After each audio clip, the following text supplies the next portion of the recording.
like Magic? Do you like Las Vegas? You probably answered yes to at least one of those two questions, maybe both. All Magic the Gathering players are aware of the game's 5 colours: white, blue, black, red and green. A perfectly balanced, well, mostly balanced wheel of colours that embodies multitudes of playstyles, ideals, abilities and characters. But watch what's about to happen. Maybe both. But I've got some awesome news for you, because coming up at Magic Fest Las Vegas on August 22nd this year, we have a brand new promo card in both foil and...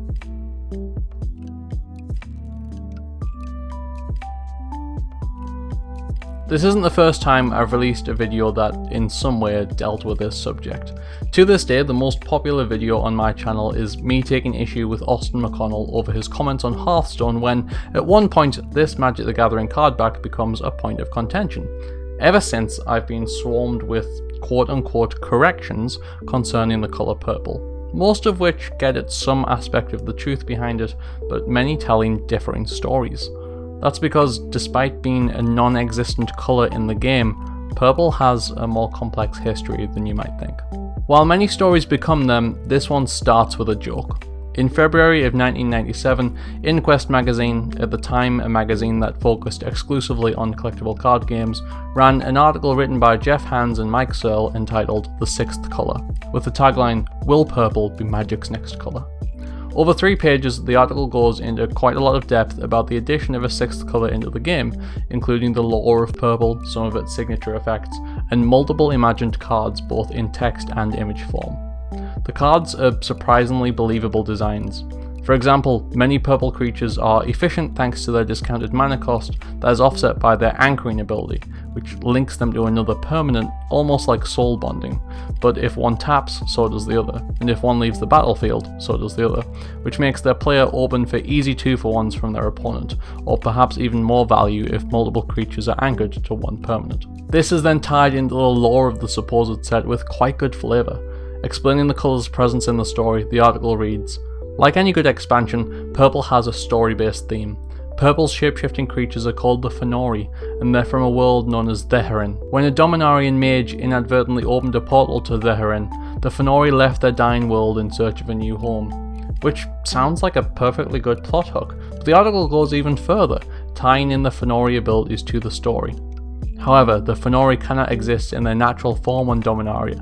They have to bind themselves to physical objects, trees, rocks, even other creatures. This is a strength of the Fenori, they're more easily summoned, but it's also a weakness, it makes them easier to kill. And I mean, that's better writing than we've been getting for the past few sets at the very least. And all for a prank. Well, I say a prank. As with any old text, it's difficult to ascertain the intent of the authors, or more importantly, how people responded to the article. I've seen it written a few times that people believed this article to be real, or leaking upcoming information, or otherwise speculating as a result of it, while others claim it was an April Fool's joke. As internet forums weren't really around at the time, it's difficult to get a sense of what the common consensus was, but let's try and investigate at the very least. Let's start with the first-hand evidence we have in the article itself. Most of the article is framed in the simple present tense. Purple has a story-based theme. The Fenori cannot exist in their natural form. Purple introduces a new game mechanic. This is the kind of language we use when we're stating facts. A more hypothetical language might be in the conditional tense. If purple were to exist, it would do this. Or perhaps some modality would be used. Purple would do this, purple could do that. See, my English degree is useful, even when making Magic the Gathering videos on YouTube. I promise, it was worth it. Grammar aside, the point is that this article largely positions itself as truth. That is, except for one massive detail, the introduction. Note that the tagline does use that modality. Will purple be Magic's next colour? Not purple is Magic's next colour. And then in this little introduction, we see the conditional future tense, if Wizards of the Coast were to release a brand new colour. I think the overall effect of this should be to produce a sort of believable alternate reality. It's possible that some people didn't catch the alternate part though, and just believed that this was a reality. One detail that potentially helped this case was the supposed purple land, here named Portal. Portal was also the name of a Magic the Gathering set that, at the time, was due to release on May 1st, 1997, and while Portal the set was designed particularly for beginner players and would clearly never add a sixth colour for that very reason, it's possible that people weren't aware of Portal's design philosophy, but had heard the name of the upcoming set and thought it sounded reasonable that the latest set could add a sixth colour and be named after the land of that sixth colour. But looking a little more closely at that land in the article, look at the attribution there. Photo courtesy of Everett Collection. That's a stock photo company, and it's also credited for the image of Invasion of the Soul. Elosus the Chosen and Living Library both have their artwork attributed to Alan M. Clark, courtesy of Kitchen Sink Press, and the Fenori Doppelganger is attributed to John J. Muth.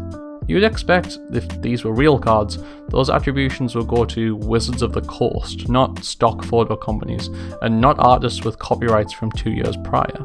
Though even this could be forgiven, it's not massively unusual for people who only have text-based leaks of Magic cards to whip up visual representations of those cards with art they've found on the internet. It's just far easier to understand what a card does when you can see it as opposed to reading it. So I think it would be a fair assessment to say that this article could reasonably be believed to be the truth by some people at least.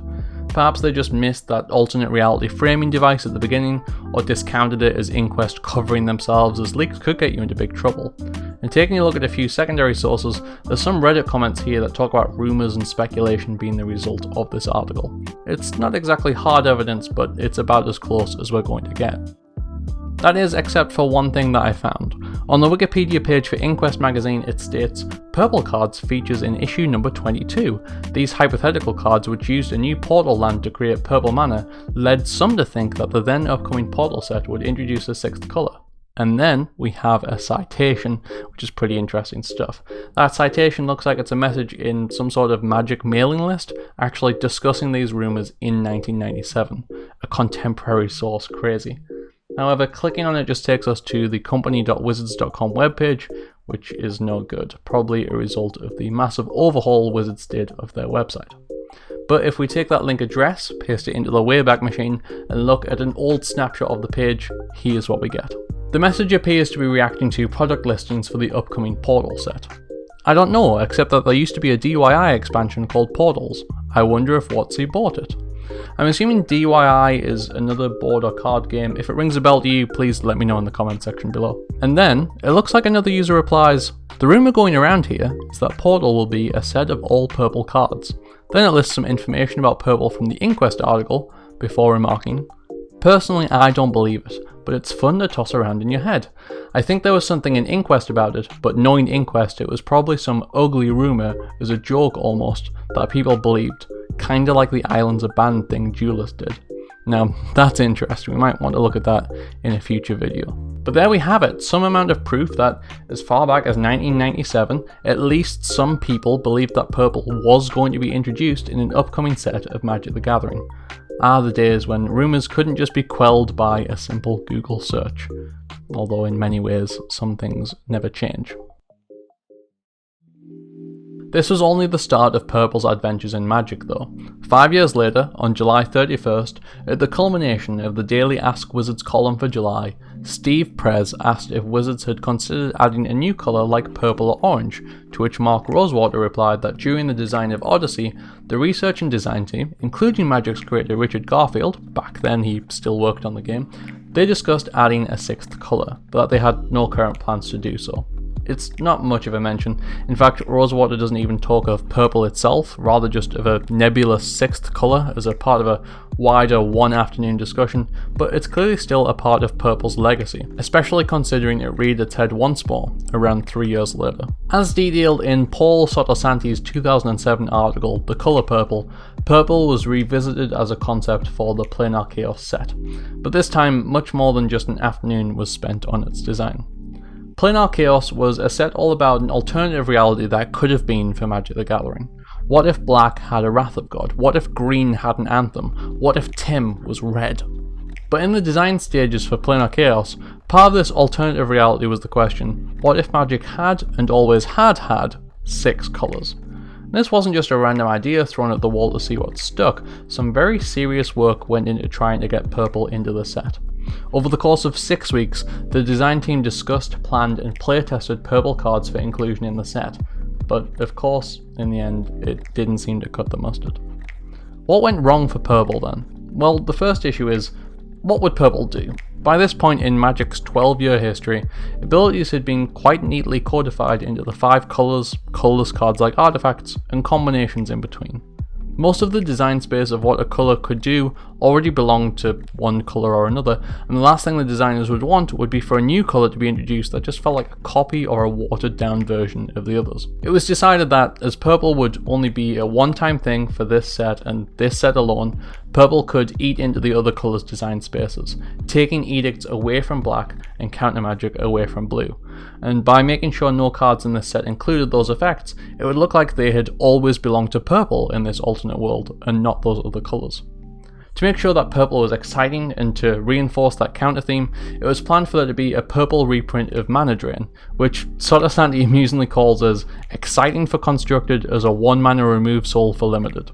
Just imagine what Commander would look like if we had 2 mana drains in the format and one of them was much cheaper to buy. Ultimately, the design team decided against purple, but reading through the article it becomes clear that Sotosanti in particular was very excited by the idea, stating in the final email shared in the article, "If we really want to make the set cool, I feel like purple is the way to go." An enthusiasm for an idea that wouldn't pan out, which is made even more sad by the fact that this was Sotosanti's first outing on the MTG design team, though I don't think he's too torn up about it now. However, one thing did survive this process, or this article at least, in some small form. This image shows a mocked up colour wheel including a purple orb situated between blue and black, the same configuration we see in the more recent clips and advertising. But of course it's unlikely that some advertiser or Channel Fireball intern took this image and photoshopped it onto a real card back just for the fun of it. No, in fact that would be done by a deviantart user named Lord Nyriox who, in October of 2016, posted this image along with a short description explaining that they'd read that same article by Paul Sotosanti and wanted to see what a card back featuring purple would look like. They couldn't find one, so they made their own. This is, according to current records at least, the only thing Lord Nyriox has posted to DeviantArt, and although it only has 8,000 views on DeviantArt, this image has been by so many more. In fact, this upload's 2 comments are both informing Nyriox of the image's use elsewhere, once in that Channel Fireball stream promoting Magic Fest Las Vegas, and the other a link to, yep, Austin McConnell's video, we've come full circle, which has, at time of recording, shy of 4.5 million views. That's a lot of impact for someone's first and only post to DeviantArt. So how did that influence come about? Well, there's no concrete way to prove this, but a pretty straightforward theory is this. For a pretty long time, Lord Nyriox's image will be the first result if you Google image search for MTG card back high res, which you might want to do if you're editing together a video and you want to make sure that your image will scale well inside the video. Maybe you don't know that much about Magic and you just paid to get it out on time, or maybe you are quite well versed but you've seen the card back so many times you don't really think to check. Hit publish and boom, millions of people have just seen the wrong card back, the creation of a DeviantArt user rather than the actual official property of Wizards of the Coast. And I say that that used to be the case. In a sense, it is still true that if you search that term, that image will appear very high in the rankings. But now it's because of a Reddit post telling people to upvote it in order to confuse Channel Fireball editors, and apparently also whoever it is that's making banner ads for MTG Arena. And that's sort of it. For a facet of Magic the Gathering's history with so much behind it, the actual reason so many people have seen it is not in honour of that complex, winding story, but more likely just as the result of a mistake. Someone being a little rushed or not fantastically familiar with the game, choosing the first high quality image they find and running with it. It's not a huge mistake. It barely even registers as a fault, although for a precious few hours it did spark an incredible amount of speculation when it was on the Channel Fireball stream, largely because people expected them to know better.